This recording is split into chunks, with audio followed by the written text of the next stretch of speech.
De vuelta conversando en El Informante, en vivo por TVN, TV Chile, 24 horas y 24horas.cl, con la ministra de Educación, Adriana Del Piano. Para comenzar, primero, la mirada sobre el momento educacional, los conflictos, lo que está en debate y discusión en la nota del periodista Rodrigo Cid. Un complejo escenario deberá enfrentar la flamante ministra de Educación. Conflictos que a la fecha mantienen a 1.051 establecimientos municipales en paro. Algo así como 300.000 estudiantes sin clases. Y en 860 escuelas se adelantaron las vacaciones. El paro de los profesores hoy cumple 37 días en rechazo a la nueva política nacional docente anunciada por La Moneda. Una comisión tripartita formada por gobierno, parlamentarios y profesores trabaja para destrabar el conflicto. Los docentes exigen el retiro del proyecto, cuestionado por temas como encasillamiento, remuneraciones, certificación y salida del sistema educacional. Nos preocupan los costos de todo esto, pero que aquí nos estamos jugando la profesión docente para 25 o 30 años más en el futuro, y que además esto está en directa relación a el mejoramiento de la calidad de la educación, porque es muy grande lo que está en juego y por eso es que el conflicto ha sido difícil de destrabar. Gabriel Núñez es profesor de música del Liceo 1 Javiera Carrera de Santiago. Ejerce además la jefatura de un curso con 44 alumnas, una realidad que, asegura, se repite a lo largo de todo Chile. Por eso comparte la petición por una nueva carrera docente. El problema que tenemos es que la única manera de ascender, comillas, nuestra labor es ir al equipo directivo, o sea, salir de la sala. Nosotros queremos que haya una carrera con tramos y que tú a mayor responsabilidad, de acuerdo a lo que tú asumes en la escuela, haya más salario. Por ejemplo, la jefatura de curso. La gratuidad de la educación superior provocó un nuevo conflicto, porque el Estado anunció que financiará los estudios del 60% de los alumnos de menores ingresos, pero solo de universidades, del Consejo de Rectores, institutos profesionales y centros de formación técnica debidamente acreditados y sin fines de lucro. Yo creo que aquí no son los estudiantes quienes tienen que opinar sobre una reforma educacional, sino que aquí hay una familia chilena, que hay un trabajador, que hay un funcionario también de la educación, que también tiene mucho que decir para la educación que Chile quiere hoy día. No somos solo los estudiantes y esto está siendo totalmente entre cuatro paredes y de espalda a toda esta sociedad que hoy día sí tiene algo que opinar. Educación gratuita solo para algunos, que fue el detonante de una inédita movilización por parte de las universidades privadas. La educación es un derecho para el rector, un privilegio. Mirar la movilización estudiantil hace ver que efectivamente hoy día la ciudadanía, el movimiento de estudiantes secundarios, estudiantil universitario, está radicalizado. Y está radicalizado en la medida en que el gobierno se ha mostrado intransigente y soberbio a dialogar con los distintos actores de una manera democrática y transparente. Hugo Lavados fue ministro de Economía durante el primer gobierno de Michelle Bachelet. Hoy, como rector de la Universidad San Sebastián, critica la marcha de la reforma educacional. Una de las tareas que tiene la ministra Del Piano, importante, que ella también lo señaló, es definir una agenda con claridad de cuáles son los grandes cambios que se piensa hacer, que se piensa que se van a alcanzar a hacer en el contexto actual, y en segundo lugar eso, fijar con claridad cuándo, porque de lo contrario todos estamos con gran incertidumbre.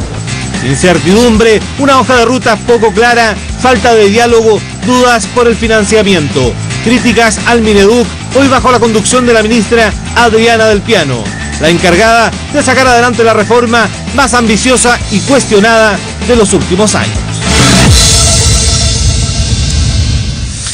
A ver, ministra, tiene pesada la pista. Lo primero, a 6 semanas ya del paro de los profesores de la educación municipalizada. ¿Qué le dice primero? ¿Qué respuesta tiene para esos padres que se preguntan cuándo sus hijos van a volver a estudiar y además con el riesgo de perder eventualmente el año? Bueno, en primer lugar decir que efectivamente la tarea es ardua, sin lugar a dudas, después de este recuento. Creo que el tema más inmediato y más urgente es que se deponga el paro. Y para eso estamos haciendo los mejores esfuerzos. Yo hoy cumplo una semana de haber asumido en el ministerio y creo que casi todas las horas del día las hemos dedicado a buscar la fórmula de acercamiento para llegar a un acuerdo con los profesores para que se comprenda lo que va a ser este proyecto, que yo creo que va a ser un muy buen proyecto, en el sentido de que al proyecto original, que lo que hace es regular el acceso a estudiar pedagogía, a atraer a los mejores alumnos, a evaluar su desempeño y evaluar a la universidad también, que tiene que tener una responsabilidad sobre la formación de este docente, y después todo lo que es la carrera, es decir, transparentar el cómo yo voy a ir avanzando a lo largo de esto, y partiendo con un salario más alto, bastante más alto del que han tenido hasta hoy los profesores, de modo que la carrera docente sea una profesión tan valorada socialmente como cualquier otra carrera. En ese sentido, el proyecto original generó una reacción de los profesores que se extendió muy ampliamente, aún a lo mejor sin conocerse todos sus detalles, pero hubo ya un trabajo previo, antes que yo llegara, por cierto, entre la Comisión de Educación de la Cámara de Diputados, el Colegio de Profesores y el Ministerio, para llegar a un acuerdo de poder incorporar un conjunto de elementos más de corte pedagógico, más de corte de cultura escolar al proyecto. Elementos de los que vamos a hablar en un segundo más, pero llega usted, y a pesar de ese avance, la paralización se mantiene, la movilización continúa, de hecho la vuelven a validar. Le pregunto si usted lamenta haber dicho esta frase: me voy a reunir con los profesores, pero una vez que le pongan el paro. No, a mí me parece que era muy importante, porque una de las peticiones que hacía el colegio era volver a una etapa anterior, una etapa prelegislativa que se dice, o sea, antes de que se manda un proyecto de ley al Parlamento, hay toda una etapa que la hubo, de conversaciones previas, de buscar acuerdos, etcétera, pero nunca se llega al 100% de acuerdo. Cuando se tomó la decisión de enviar el proyecto al Congreso, era muy importante que fuera en el Congreso donde se hiciera la discusión, donde se pusieran los temas que faltaban todavía y donde realmente se pudiese hacer un debate de cara a la ciudadanía. En ese sentido, el no sentarse con los profesores no era un tema de intransigencia, era que yo no quería volver en una bilateral al margen cuando el proyecto ya estaba en el Congreso. Y cuando se tomó la decisión la semana pasada de reponer el espacio de diálogo, hecho con mucho gusto, inmediatamente aceptamos concurrir, igual que el Colegio de Profesores. De hecho, hoy día hubo bastante avance, se supone que incluso está bastante cerca de eventualmente de ponerse el paro. Usted dice que siempre en las negociaciones, en las conversaciones, en las discusiones, nunca hay un 100% de acuerdo. Le pregunto a usted, ¿qué tuvo que transar, ministra? Yo creo que más que yo, en lo personal, transar... ¿Todo el ministerio? Yo diría que el ministerio se abrió a un conjunto de elementos, por ejemplo, un aspecto muy importante. Los profesores, el proyecto original planteaba que después que egresaba de la carrera el estudiante, durante 2 años tenía una suerte de tutoría, de apoyo, y recién después de esos 2 años empezaba su carrera docente. Esto no le gustaba al colegio y se aceptó de que efectivamente la carrera empiece apenas termina de estudiar el alumno y entra a trabajar, y es un derecho del alumno el que haya un profesor, y ojalá un profesor del mismo establecimiento donde él va a acceder a trabajar, que hace una suerte de tutoría, mentoría. Partir trabajando de pronto con un grupo curso de 40, 35, 40, 25 niños, no es fácil para ningún profesional joven, salvo que tenga muchos talentos y una gran vocación, y así todo le será muy difícil, y por lo tanto este acompañamiento lo que busca por un lado es asegurar ese profesional, asegurar que las clases que ese profesional da sean de muy buen nivel. En el nivel inicial, que es el primero de los 5. El nivel inicial, y sobre todo, Juan Manuel, que no se pierda mucho profesor. Ya, que no me queda claro qué es lo que finalmente ahí se transó.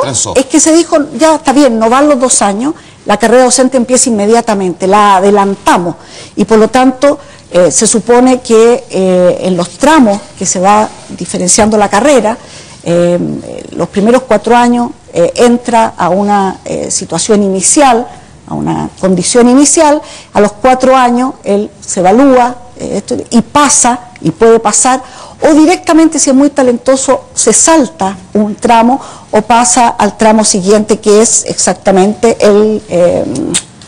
¿cómo se llama? El inicial, temprano, avanzado, superior y experto. Temprano. Pasa al temprano y ahí está una cantidad de años y así va subiendo por los escalones hasta llegar a la categoría de experto. Déjame que en este punto también ha habido muchas voces que por otra parte le han pedido al Ministerio de Educación y particularmente a usted que se mantenga firme y que no ceda, entre ellos varios expertos en educación y de casi todos los colores políticos, que esto para ellos era clave, es decir, casi todos, nosotros en otros programas en TVN, Canal 24 Horas, en vía pública, lo conversamos con expertos y nos decían, en esto al menos yo no transaría. Mira, hay un tema que efectivamente es un tema que se ha señalado que no se transaría, porque finalmente la carrera docente es, el profesor es uno de los factores más importantes, sin lugar a duda, para mejorar la calidad de la educación, sin duda. Pero sin embargo no podemos perder de vista que el propósito, el objetivo son los niños. Aquí lo que nos importa, un profesor a lo largo de su vida va a educar aproximadamente entre 1.200 y 2.000 niños. Van a estar bajo su responsabilidad. Si ese profesor no lo hace bien o es un mal profesor, va a afectar decisiones muy importantes y condiciones de 2.000 niños. Y por eso que la carrera docente es mejorar las condiciones de un aspecto clave de la mejora educativa como es el profesor. Y yo creo que uno de los puntos que los expertos han señalado tiene que ver con algo que al colegio no le gusta, voy a decirlo derechamente, que son las pruebas disciplinarias, es decir, mediciones que miden cuánto sabe el profesor de la materia que enseña, entendiendo que en el acto educativo hay dos elementos muy importantes. Está cuánto sé de lo que enseño y cómo enseño, es decir, los elementos pedagógicos, didácticos, de conocimiento, de problematización del niño, de mantener su atención, en fin, son muchísimos elementos que dicen relación, y esto sin lugar a duda también es un aspecto que nosotros hemos incorporado en las condiciones que hemos conversado ahora con el colegio. Vamos a hablar un poquitito más adelante también precisamente en detalle de esto de la evaluación actual de los profesores, de la que se propone a partir de este proyecto. Antes, sin embargo, despejemos algunas cosas que tienen que ver con la coyuntura de su propia llegada. Primero, en su mirada, ¿por qué salió Nicolás Izaguirre del Ministerio de Educación? Y además en medio de un conflicto tan serio, tan delicado como este. Yo creo que se produjo la situación de la SECPRES, en mi interpretación. La situación de la SECPRES, que se produjo una situación de un vacío dentro del equipo político, faltaba una pieza del equipo político. Yo creo que él es una persona en la cual la presidenta confía muchísimo, y yo creo que la demora, me hace pensar que la demora en el nombramiento estaba a la espera justamente de no sacar a un ministro en la mitad de un conflicto, y cuando ya se ve un camino de salida, la presidenta decide hacer el cambio y lo lleva a la Moneda, que yo creo que lo quería tener muy cerca de ella. ¿Qué es la diferencia a usted de su antecesor? Yo creo que somos personas, a ver, aquí hay un programa, aquí hay lineamientos que son comunes, pero evidentemente cada uno le pone sus gracias y sus rasgos o sus debilidades también. Él fue un gran ministro de Hacienda, sin lugar a dudas, es una persona muy inteligente, muy capaz, es muy de profundizar en un punto determinado, hasta el detalle, una cosa increíble. Él hizo claramente un posgrado todo el año pasado para meterse en los temas educativos.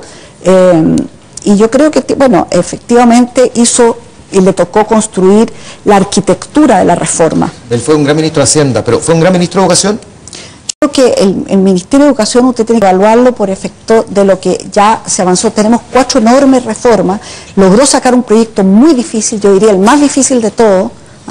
Yo de verdad creo que además él se la jugó en la personal porque fuera el primero, que es el proyecto de fin al lucro, inclusión y copago, que fue un tema difícil y que se requirió mucha decisión para sacarlo adelante, que no siempre fue bien comprendido. ¿Habría partido usted por ahí?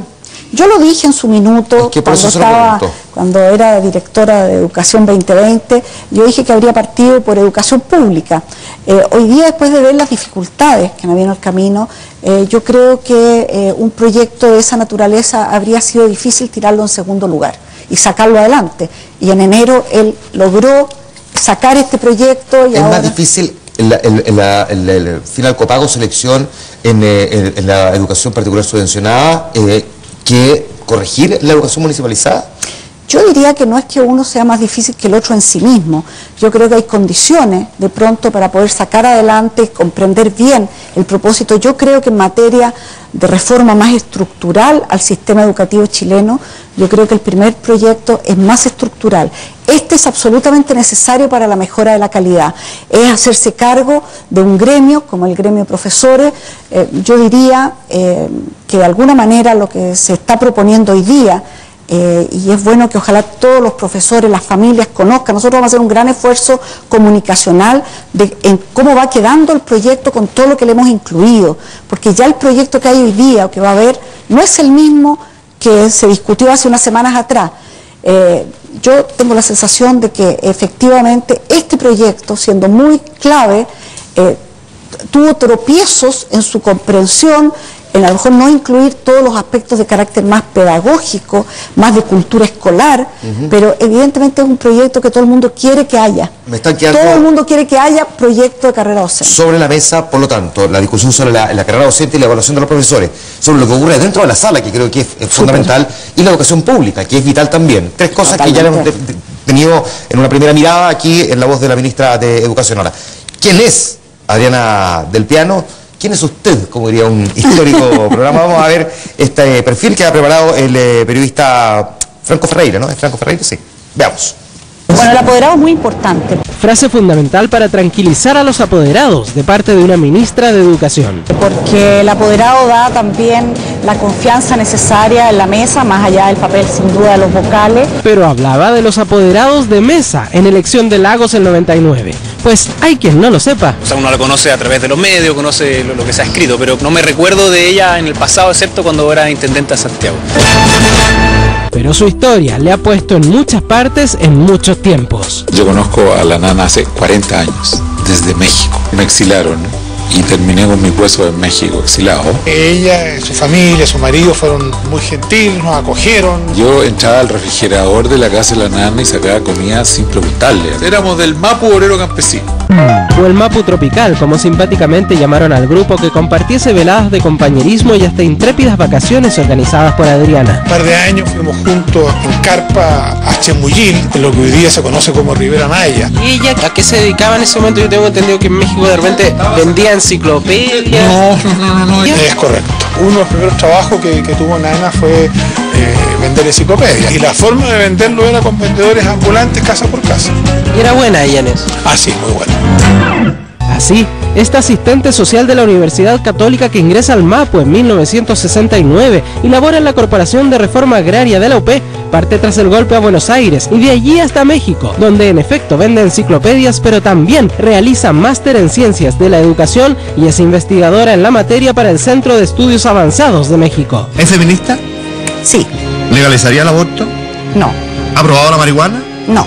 Regresa a Chile el 79, es una de las fundadoras del PPD y desarrolla intensa actividad en instituciones de investigación en educación. En gobierno de Frei asume como ministra de Bienes Nacionales y pasa luego por distintos asientos del gabinete, la Intendencia Metropolitana y hasta el de Primera Dama en anterior gobierno de Bachelet. Cargo autoproclamado por ella como el de Primera Comadre, luego de lo cual se deja caer en la influyente Educación 2020. Me dijo, mira Mario, terminé mis labores en este gobierno, ahora hay un nuevo gobierno, me gustaría irme a 2020. Y yo dije, sí, así como que... Porque yo conocía el historial de Nana. ¿Por qué le gusta apostar plata a Adriana del Piano? Yo creo que no es que me ande jugando mi sueldo ni nada, jugar. Un poquito de plata le pone un poquito de emoción. Hasta que como una apuesta y ya fuera de Educación 2020, asume en el ministerio el nombre de Adriana del Piano Puelma, aunque no sin sobresaltos.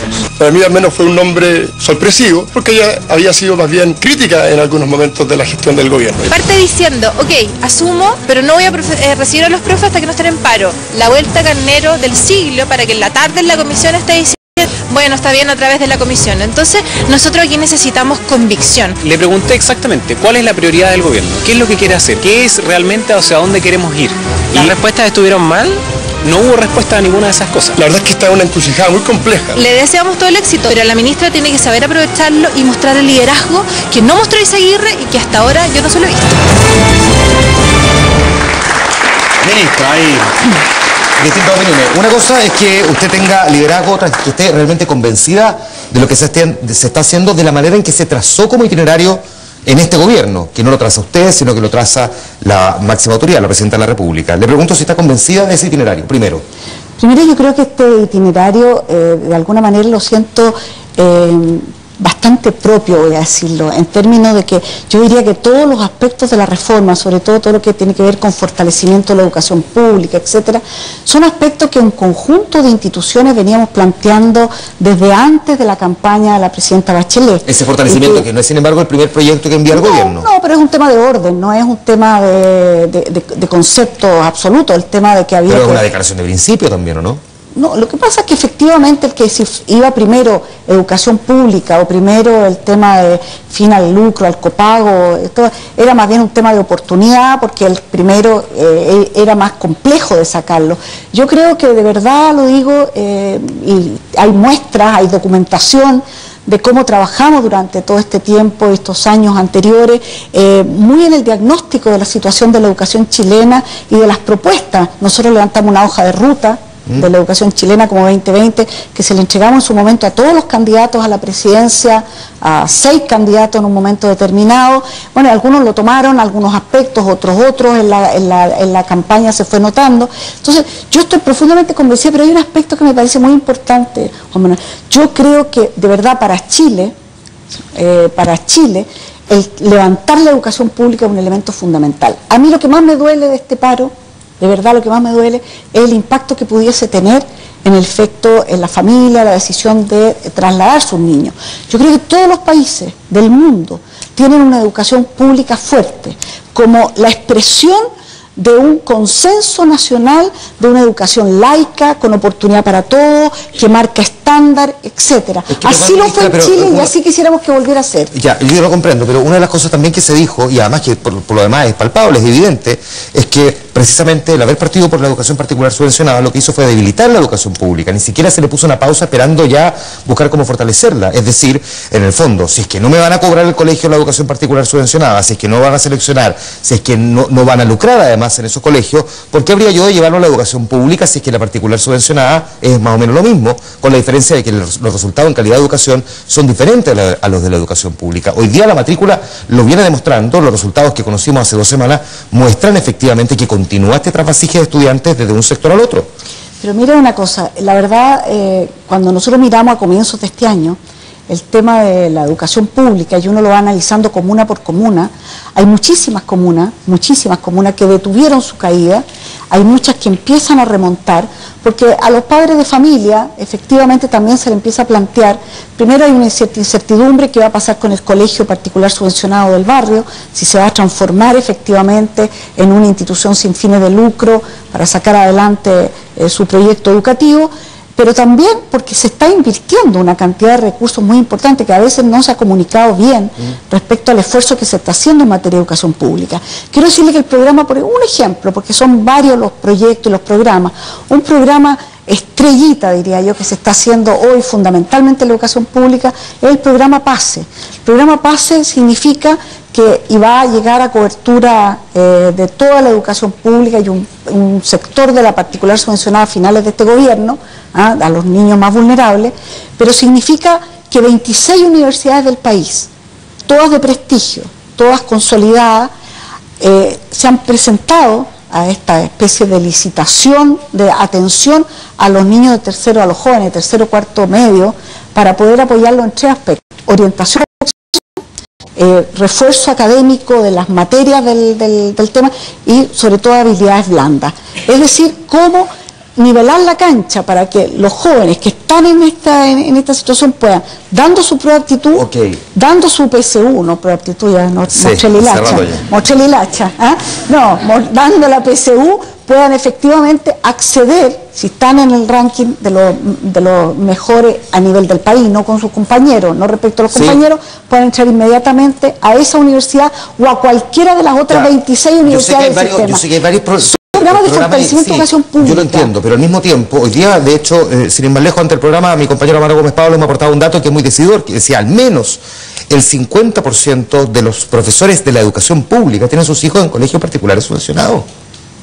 Bueno, yo creo que... O sea, cuando los propios profesores a sus hijos lo ponen en la otra porque entienden que ahí pueden encontrar mejores resultados, es que definitivamente tenemos un síntoma que es tremendo. Es que yo creo que efectivamente si uno mira el conjunto de la reforma, tiene mucho que ver con esto de realmente los padres tengan la posibilidad de elegir y elegir también la educación pública. Son muchos padres que elegirían feliz la educación pública si la volvemos a levantar a un sitial de un estándar de calidad equivalente al que siempre tuvo. Mira, todos los colegios particulares pagados, y a lo mejor la gente que está aquí son muy jóvenes, no hace tantos años atrás tenían que presentar exámenes válidos ante la educación pública. La pública era la que fijaba el estándar y acreditaba si este colegio, te estoy hablando de colegios de los más connotados de este país, no se valían por sí solos si no les pedían exámenes válidos la pública. Eso se revirtió a partir de esta situación bastante anómala que fue la creación de este copago, lucro en la educación y lo que fue la particular sancionada, que es una realidad, que ya se le puso reglas del juego distintas y ahora lo que nos queda de verdad, y yo lo que más siento, insisto, en el paro, yo llamo una vez más a los Vamos a ir a eso un segundo, ministra, pongámosle el número, pongámosle datos. Margot Anacona estuvo ahí trabajando con esos datos, los presentamos a continuación. En Chile existen más de 3.500.000 estudiantes en el sistema escolar. Hace 25 años, estos estaban matriculados en su mayoría en colegios municipales. Hoy esa realidad se ha revertido dramáticamente, porque el 54,2% estudia en un establecimiento particular subvencionado, el 36,8% en un colegio municipal y el 9% en colegios particulares. En nuestro país hay 179.282 profesores, de los cuales más de 100.000 son de enseñanza básica y cerca de 48.000 que trabajan en colegios municipales.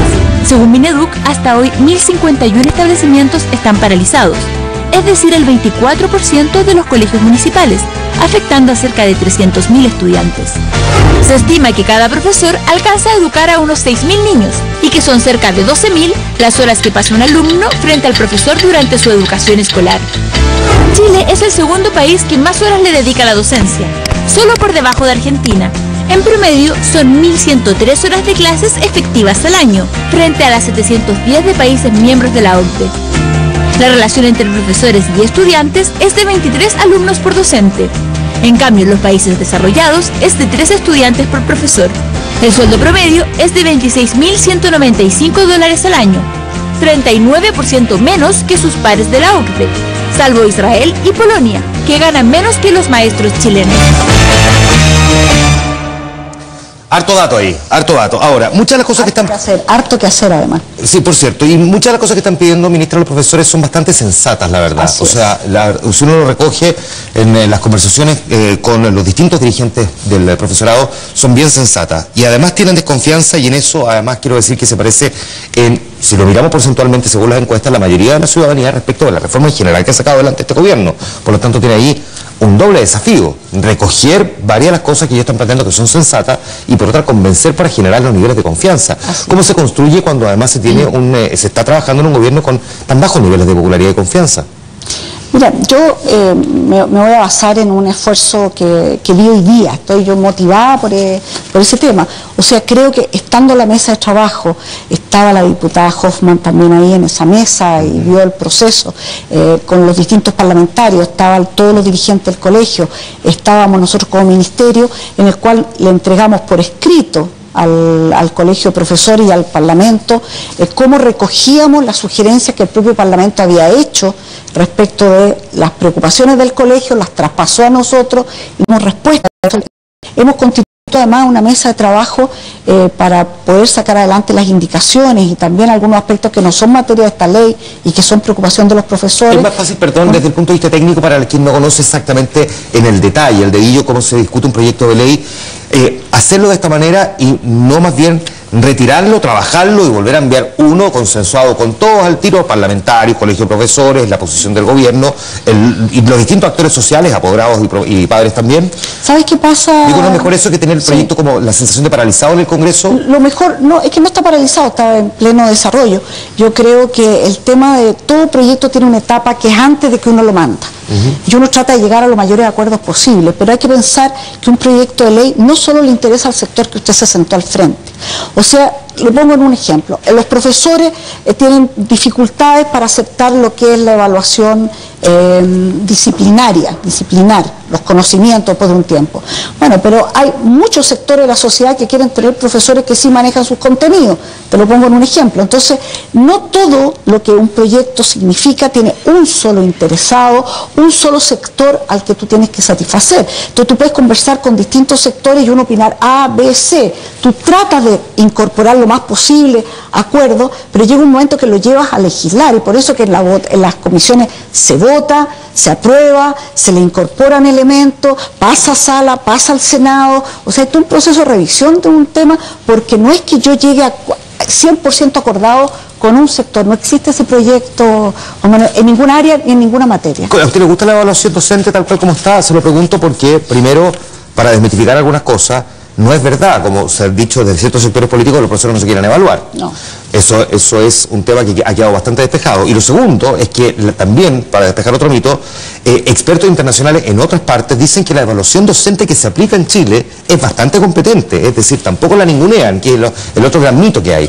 Le pregunto a usted si le gusta la evaluación docente y qué cosa le cambiaría, pero qué le mantendría. Mira, yo creo que tiene una parte muy importante de la evaluación docente que hacen los profesores, lo que se llama el portafolio. El portafolio es, de alguna manera, es toda la preparación de una clase que hace el profesor. Su planificación. Hace la planificación de una clase, no de un largo proceso, planifica su clase, después le graban la clase, se evalúa esa clase, etc. Y es un aspecto muy importante. Por pares, pero pares profesionales que son calificados, exactamente. Además hay una evaluación de pares y además hay una evaluación del director del establecimiento en el que él trabaja. En general discrimina poco esta parte de la evaluación. La evaluación de pares, la evaluación de la autoridad directa de él, en general no discrimina demasiado. Sí el portafolio.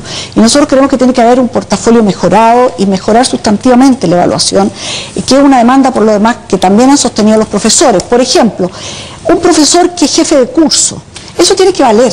Un profesor que hace un conjunto de actividades en el colegio, de que acompaña a los alumnos a la gira de estudio, etcétera, etcétera, son elementos cualitativos de su quehacer que tienen que ser también parte de la evaluación. Por lo tanto hay que mejorar ese portafolio. Lo que no considera la evaluación hoy día, y eso hay que decirlo, es esta prueba disciplinaria, es decir, los conocimientos cambian a lo largo del tiempo. Y por cierto, usted estudió historia o estudió matemática, y hoy día, con el pasar del tiempo, hay elementos nuevos, biología o medio ambiente o lo que sea. Metodologías de enseñanza metodologías de enseñanza también. Y por cierto, y por lo tanto, claro, cada profesional tiene en su área que ponerse al día, etcétera. Y lo que se plantea aquí es que al menos alguna vez, una vez en la carrera esto puede haber una actualización de los conocimientos disciplinarios que el profesor tiene. Puesto así, ¿usted cree que la ciudadanía está más con los profesores o más con la posición de hacer estas modificaciones dentro del proyecto? Yo diría que la movilización de los profesores tiene una simpatía general de la población, porque los profesores han sido un sector de la sociedad que ha sido relativamente maltratado, por decirlo de alguna manera, o desvalorizado su tarea y su carrera. Sin embargo, la persona que manda a su niño al colegio tiene en general una buena evaluación de los profesores del establecimiento, pero como grupo han sido maltratados, por lo tanto hay una simpatía general. Yo creo que el tema del paro, para los padres además directamente afectados, para la imagen de la educación, todo en paro, llega un momento en que se empieza a desgastar también. Se produce un desgaste. Nosotros no queremos jugar al desgaste, queremos jugar a la positiva, a salir jugando, por decirlo en términos futbolísticos, salir jugando en un acercamiento. Mire qué buen cruce me hace entre la simpatía ciudadana y esta política. La manifestación, la movilización de los profesores llegó hasta Juan Pinto Durán. Ahí estuvo Arlén Salas, que es dirigente de los profesores de la Florida, que convenció a San Paoli a apoyar sus reclamos. Gracias por estar aquí, bienvenida, buenas noches. Gracias. ¿Qué le comentaron los jugadores respecto del paro de los profesores? Uno pensaría que están completamente con la mirada en otra, pero no necesariamente. Hay varios jugadores que lo han seguido bien de cerca. De hecho, varios tienen a sus propios hijos en la educación particular subvencionada o municipalizada. ¿Cómo los convencieron además para que se generara ese diálogo con San Paoli? Bueno, nosotros los profesores de la Florida, al igual que cientos de profesores a nivel nacional, estamos en paro desde el 1 de junio. Y y sabíamos que esto se cruzaba, el paro de profesores se cruzaba con la Copa América y obviamente hemos sido invisibilizados por la misma Copa América, a pesar de que estamos súper felices por el triunfo.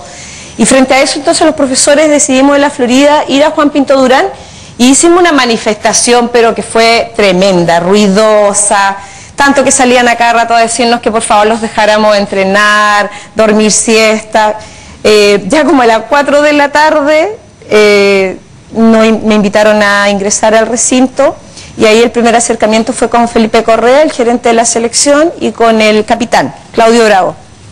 Y la verdad es que ahí nosotros, como se dice en buen chileno, nos pusimos choros nomás. Pues entonces dijimos, no vamos a dejar de hacer ruido porque necesitamos de ustedes. Así. El capitán dijo, pero ¿qué podemos hacer nosotros? Si nosotros somos futbolistas y ustedes son profesores. Y nosotros le dijimos, ustedes en estos minutos tienen el sartén por el mango, tienen la prensa a su favor. Dennos una señal de que ustedes solidarizan con la educación y con el paro de profesores. ¿Y cuál fue la señal? Además de la fotografía que estamos viendo ahí, sí, tenemos acompañando nuestra pantalla. La señal fue, bueno, que ellos jugaban esto fue el día miércoles y el día jueves ingresamos, el día viernes ellos jugaban el primer partido y el día jueves ingresamos. La verdad es que la primera ventanita la abrió Claudio Bravo y luego el profe que le decimos nosotros, Sampaoli, que la verdad es que él se la jugó 100%. Cuando nosotros nos comunicamos con él, con Jorge Sampaoli, dijo, yo no le aseguro que pueda más de 2 o 3 futbolistas, pero la verdad es que fueron todos. Y ellos cuando ingresamos nos decían, buena profe, porque son súper peluzones, son súper... Bueno, precisamente, ministra, de hecho nosotros conversamos con Claudio Bravo el año pasado y con él tuvimos un diálogo no solamente de fútbol, sino que hablamos, entre otras cosas, también de los momentos de movilizaciones en Chile, de los liderazgos juveniles. Él es representante, líder, de hecho, capitán de una selección, y habló de la educación en Chile, habló de la educación en otros países que le ha tocado vivir por su experiencia jugando en otros equipos. Esa entrevista está disponible en 24horas.cl, la que en el informante le hicimos a Claudio Bravo a fines del año pasado. Ministra, una de las cosas que los profesores han venido pidiendo es 50 y 50, 50% horas lectivas, 50% horas no lectivas, es decir, 50% en la sala y el otro 50% reunión con los apoderados, corrigiendo pruebas, preparando la materia. ¿Qué tan difícil es alcanzar esa igualdad? Algo que parece también bastante sensato. Le dejo planteada esta pregunta, nos vamos rápidamente a la pausa, volvemos de inmediato aquí al informante. Espérenos.